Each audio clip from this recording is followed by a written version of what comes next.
Hi there, everybody. My name is Kate, and welcome to my channel, Trinergy Awakens Naturally. So I'm in Estes Park. I'm on a moose hunt and an elk hunt. I'm actually down for the moose elk sighting. So far nothing, but we've also just started on our little journey up into a new place that I've never been before. I've only been to Estes Park one time, and I definitely saw elk then, so hopefully got my fingers and my toes crossed in there to draw them in towards me that I can at least see them.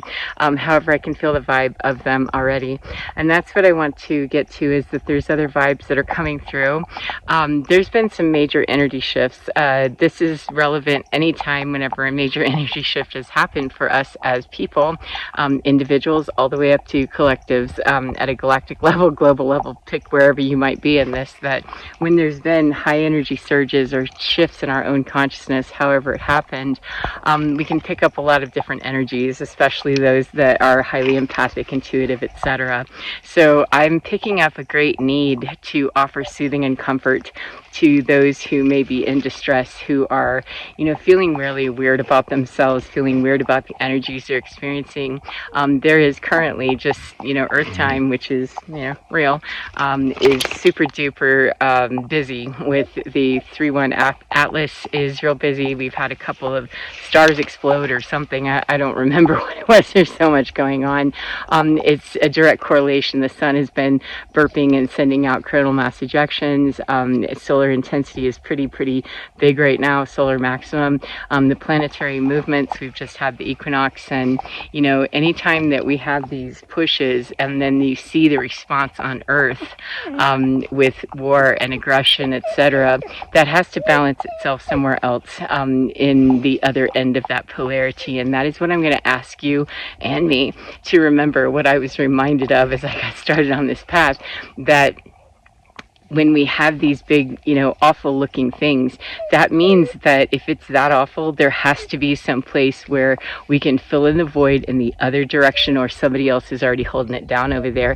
However, the other end of that polarity of war and horror and it must be filled in to balance. And if it's not already balanced, then get there and do your fair share, if you can and when you can, because the places where I might want to he's not wanting to be terribly patient right now. He's super excited to let's go elk hunting and moose hunting. That if we are in a moment of fear and we're just having a hard time and we sit down there, and need a moment to comfort ourselves or be comforted, there's nothing wrong with that. I'm talking about the gratuitous stuff when we get into the real, butthurt and the charm of being able to say, well, how dare they, etc., which we are all subject to. The human ego is a monster sometimes. However, we do need to learn how to tame the beast, work with the beast, dance with the shadow, whatever you understand of that. Learn how to not placate or ameliorate or bullshit that. However, get real honest with it, that look, a lot of this is mind programming about, me being victimized. Yes, for all my friends who say that, I wasn't really victimized. Well, yeah, I was. I'm not going to claim that anybody gets a free pass for not kicking my ass, or that I get a free pass for when I did stuff like that myself. It's that I want to be real, living in Earth, 3D. I have my feet planted here in reality. No matter how much I'm reaching up into the stars in 5D and all of that, I still need to bridge the gap in understanding that I can't just bypass the fact that I'm human. Sometimes I'm going to need to deal with the butthurt, the shame, the anger, the rage, and the sadness, the grief of what was lost whenever things just happened, where I was victimized and where I victimized somebody else, whatever it was, wherever it was, whenever it was. And when it comes up, it's a matter of discerning very quickly, not so easily perhaps, but getting very better when consciously choosing to do so, to consciously choose, I'm going to work with my ego, I'm going to work with this very injured part of me that wants to lash out or wants to believe that I have no power, depending on which way we're going with that. And lashing out is a way of covering up where we were victimized.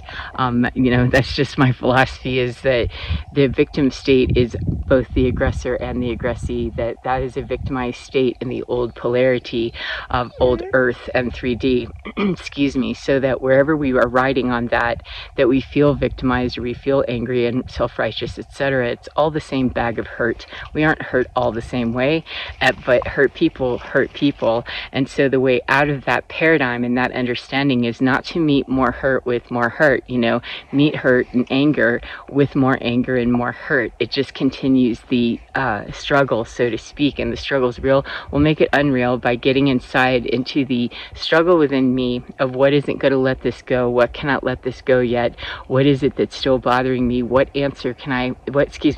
question do I need to answer within me of the part of me that still feels victimized, that something I can even think about has laid me out for a few minutes in a whole rage attack, or that I'm still literally out here experiencing that. This is not meant to victim shame or victim blame. This is a matter of identifying, there's the wind, thank you, that identifying where am I in this, and this is not necessarily, conversation to have with other people. It's the honest evaluation and the assessment within us to say, where am I missing this? And to get in touch with the most primal spot of us that really knows us, that helped build the blueprint of us and continues to receive the updates to that, whether we are consciously working with that or not. That is what I believe. 555, change it. You're quite alive to do so. That when we make the choice, even that tiniest little step, something that moves slightly is better than no movement at all, because not changing a thought, not changing a pattern, not doing anything to change what we are doing will net us the same stagnation, the same results, the same butthurt, and the same victimization and victimizing. It's going to be the same frequency because we're not doing anything to attempt to hone that into something different. It's not about making large strides necessarily. It's about making small and consistent strides, if that's what we're after. And I believe I've talked about videos recently about, hella micro steps to what it looked like for other people when I was making them and when I still make them, just changing a habit, changing a thought process, changing my mind. Something that someone told me years ago that was very helpful to me was, are you even willing to do that? And I thought, well, is that all it takes? Is just being willing? Because yeah, I'm willing. Even if I wasn't willing, honestly, I wasn't willing to actually change what I was doing. I smoked and I overate. I was very overweight, and I had, just very toxic habits and was highly depressed, didn't exercise, didn't take care of my body, didn't take care of my family appropriately, myself. I didn't take care of anybody very well. I was too busy doing a self-destruction mode that I wasn't willing to make those changes on the outside. However, that was life-changing for someone that I no longer talk to and don't want to, just because. However, that person brought value to me, even though they were very toxic to me, and I ultimately stepped away from it to get out of that victim mentality. That was a nugget of information that when I'm feeling super butthurt about that, I go back to that and think, how dare she? When that swings back through for review of, hold on a second, you have a nugget of something that you can say, thank you, thank you very much, that person changed my whole perspective of, are you willing to change your mind? Are you willing to be willing? Take that to the micro step. And whenever I'm talking to someone and they tell me, hard stop, they don't want to hear anything, they absolutely don't want to hear anything I have to say, 808, then I walk away and say, okay, that's not something that I can work with, nor is it mine to get into my head about, well, they should, blah, blah, blah, blah, blah. That's where I need to change my mind. Am I willing to walk away from this without stank, without judgment, without anything? Because that's enacting an old pattern that does not serve me, and it adds to the collective of suffering for humanity. So what am I really dedicated to? Am I willing to? And sometimes the ego just wants to take a ride. The ego wants to go, look, I feel this way about it. However, I've found that honestly, after working through a lot of trauma, a lot of grief, and a lot of, just needing to get through some stuff that was really hella hard in my lifetime, I'm not going to joke about that. It took a long time, and I still have to work with it when it jumps up in my face. But when I could get to the point where, this is really just an old habit that's coming through, an old habit of judgment, or, not so much discernment, just straight up judgment of, well, that's bad, that's blah, blah, blah. I came from a system that was nothing but that. That's what I learned. It's what I was steeped in, and what I absolutely, rolled around in and had a great time, being ignorant about other people and assuming things. Now, if I catch myself in that, I have to say, okay, the honest evaluation is, can you do this? Are you willing to stop doing this? And if you're not, can we talk about why? And have those very trying to figure out what Hondo's seeing, have those very honest conversations with myself about why not. Because generally speaking, there's a part in me that is, if it's holding on to that really hard, that's a part of me that is not going to be helped by me if I'm busy distracting myself with somebody else outside of me. That's a part of me saying, look, I feel a way about this, and I'd really rather talk to you about that than to worry about what somebody else is doing, what they said, what they did 5, 10, 15, God forbid, 20 lifetimes ago, or 20 minutes ago, or 20 days ago. It really doesn't matter. That this is a part of me. Why am I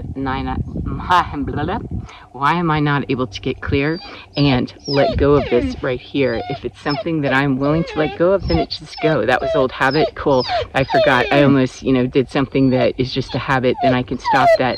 And the honest evaluation is to begin the inquiry right off the top when I see that I'm going there, and to identify that early. That's a skill, but we have to be willing to get there. And if it's something that I ask the question of, am I ready to get off this? If I hear inside of me no, or I hear tantrum, or I just go off in a whole to myself, I'm stomping around and being angry about something current day. It doesn't matter if it was 3 minutes ago or not. It happens. I'm a regular person, and living in love and light and joy just doesn't happen sometimes. I have feelings about things and I have opinions. However, when an opinion is so hard that I'm not willing to let go and say, that's an area of ignorance right there that you do not know. You do not have the full picture, and it's none your business, then get your nose right up out of it. 11:11. Then why is it that I would not want to get off of that? What need in me do I need to answer really quickly? Because it's going to spiral out of control, possibly very, very fast if I do not, where I do not, when I do not. And that's more critical, more precious for me to meet the need in me than to leave that little part of me that's going, wait a minute, I feel victimized, or I feel angry, or I feel self-righteous enough that I need to jump up and down in ego stuff and demand that I be seen and heard, even in my own house, by my own self, my own car, by myself. If I'm screeching 11:44 about something, then yeah, you definitely need to ask questions. Because if I'm saying, well, she did this and he did that, and blah, blah, blah, that's definitely, if I'm standing by myself, which I don't gossip or carry on with other people, I don't do that anymore.